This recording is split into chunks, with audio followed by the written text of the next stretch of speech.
सुनाए हमारी सजनिया तू घर के लक्ष्मीनिया नु हो।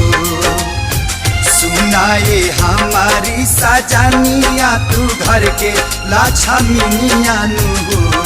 छठी मैया के बैठी चरनिया त करी जा पूजनिया नु हो। छठी मैया के बैठी चरनिया त करी जा